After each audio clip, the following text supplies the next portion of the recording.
7h33, de volta com o programa Microfone Aberto, edição de quinta-feira, 29 de maio de 2025. E como acontece todas as quintas-feiras, nós temos o nosso quadro Momento Saúde. E, como anunciamos na abertura do programa, mais uma vez vamos tratar de um assunto que é muito importante.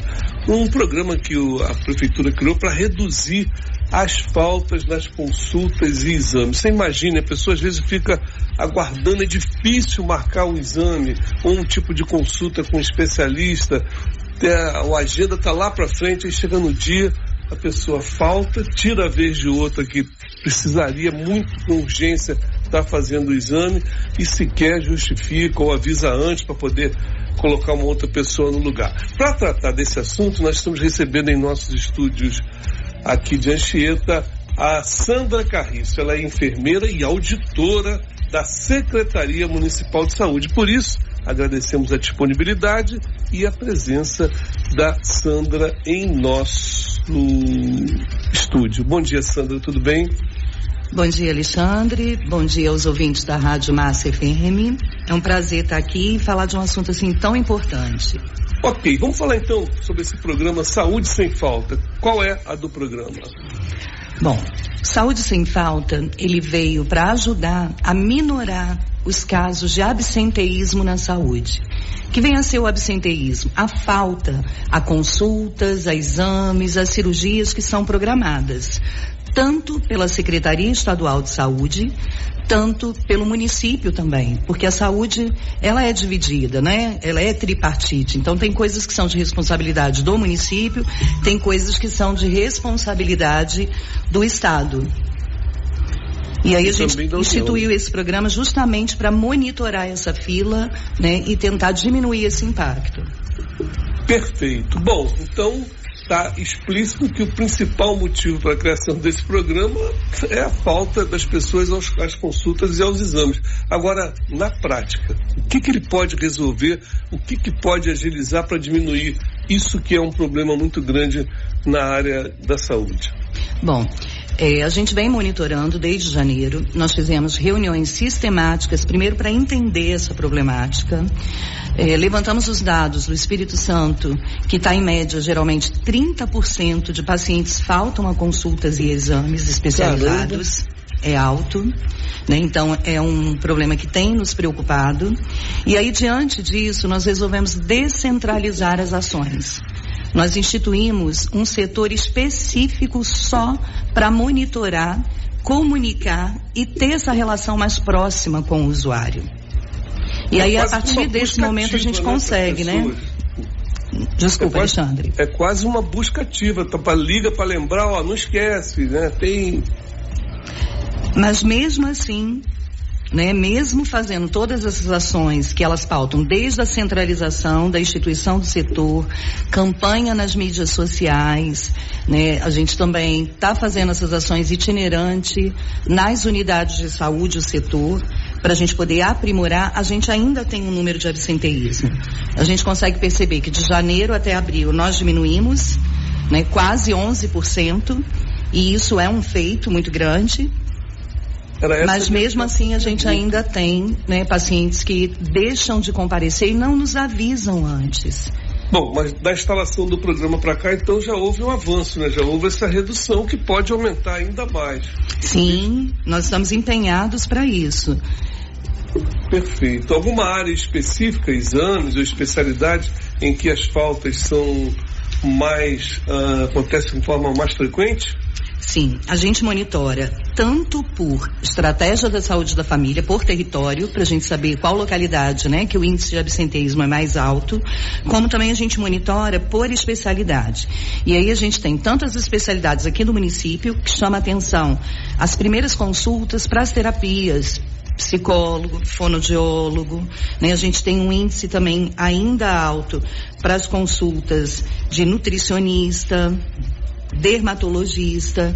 Então a gente vem acompanhando, porque a partir do momento que esse paciente ele avisa, a gente consegue colocar outro paciente no lugar e com isso a gente consegue andar com essa fila do SUS, porque senão ela fica retroalimentando, faltou, vai para a fila de novo, e aí essa fila nunca tem fim, porque tem as novas inserções também. Bom, com a experiência do dia a dia da implantação do programa, ele se esgota por si próprio nas ações que foram estabelecidas, ou tem como ir avançando? Porque na experiência do dia a dia vocês vão alcançando outras experiências das quais vocês podem tirar novas ações para poder avançar com o programa. Quais ações seriam essas? O que vocês estão pensando para evoluir com essa iniciativa de provocar, né, lembrar, divulgar a importância de não faltar, ou pelo menos avisar com antecedência, que às vezes é preciso faltar, né? A pessoa tem algum problema assim muito sério, mas aí tem que avisar, né? Isso. O que vocês pretendem em termos de aprimorar o programa?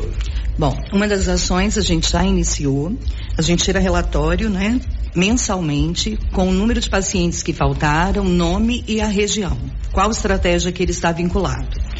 E aí a gente está encaminhando para as unidades de saúde para que as coordenadoras façam essa busca ativa, porque o próximo passo é a gente entender o motivo dessas faltas. Como você colocou, eles são diversos. Ele pode ser esquecimento do usuário, falta de comunicação entre os serviços de saúde e o usuário, melhora do quadro clínico, às vezes ele melhora do quadro clínico e aí ele não comparece à consulta, agendamento em horário de trabalho, não ter com quem deixar crianças menores ou idosos, e aí não tem como ir, porque a gente fala das consultas que são fora, né, do nosso município, e aí a gente vai fazer agora esse levantamento. Telefone desatualizado, que esse também é um dos grandes problemas, Alexandre. A gente pede, e eu até uso esse espaço aqui para pedir que as pessoas atualizem o seu número na unidade de saúde, seu número de contato, seu telefone. Ok, Sandra, para eu manter a minha fama de chato, uma pergunta um pouco indigesta. Pode acontecer, ou tem acontecido frequentemente, de o próprio serviço de transporte da prefeitura, que tem o trabalho de levar as pessoas para o exame, às vezes também falhar? Bom, a gente tem uma capacidade, né, hoje instalada de atender 120 pacientes dia. À medida que essas consultas ultrapassam esse limite, tem toda uma estratégia dentro do setor de transporte de utilizar outros carros de outras secretarias, para que a gente não deixe nenhum paciente desassistido. Então a gente trabalha em conjunto com o setor de transporte também. Então a gente realiza reuniões periódicas, a gente avalia, né, a fila, a gente avalia o quantitativo de exames e consultas que saíram fora, né, da nossa região, para que evite que isso aconteça. Então a gente tem trabalhado em conjunto também. Então Saúde Sem Falta, ele não é um trabalho só do setor de monitoramento, do setor de regulação da Secretaria Municipal. Ele tem que trabalhar em conjunto com o transporte sanitário. Show de bola. Sandra, eu quero agradecer a sua presença, a sua disponibilidade. O programa Saúde Sem Falta é fundamental que as pessoas entendam que quando acontece isso, o problema não é da prefeitura, o problema é de uma outra pessoa que às vezes está necessitando com urgência de um exame, de uma consulta, e que tem essa consulta adiada quando poderia ter resolvido com uma simples ligação, com a manutenção dos contatos em dia, telefone, deixa um telefone próprio, deixa de um parente, filho, um parente bem próximo, mas o importante é que o programa, né, e o sistema de saúde possa fazer o contato também, porque a obrigação seria da própria pessoa, mas a gente sabe que muita gente tem a dificuldade. Parabéns pela iniciativa de vocês, pelo programa, sucesso, e sempre que precisar de divulgar qualquer novidade, para nós é muito importante, que nosso propósito aqui é de fato a prestação de serviço. Quando se trata de saúde, então, nem se fala. Obrigado, Sandra. Eu que agradeço, Alexandre, o espaço, e eu queria deixar só uma mensagem. Pois não. Né, dizer que a consulta que você faz falta para alguém. Então que a gente tem essa responsabilidade de avisar quando tiver algum problema que você não possa ir, para que a gente possa se organizar e comunicar uma outra pessoa que está na fila para suprir essa vaga que foi ofertada.